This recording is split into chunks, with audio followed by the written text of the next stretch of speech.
So Frank here from Lloyd's Classic Car Auctions. My pleasure today to introduce this one here, lot 370 in the May Classic Car Auction. It's a 2004 Lamborghini Gallardo. It's a V10, it breathes fire and it's the right colour. Let's take a closer look. The Lamborghini Gallardo represents a watershed moment in supercar accessibility. Launched in 2003, it was the first Lambo designed to be a daily usable exotic, and the L140 series refined that formula to near perfection.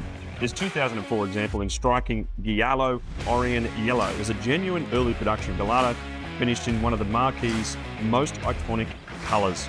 The LP550-2 badge denotes the naturally aspirated 5-litre V10 engine producing 550 horsepower, paired with Lamborghini's permanent all-wheel drive system and a 6-speed automatic transmission. Just over 33,000 miles, this is a low mileage example that has clearly been cherished. Bid now.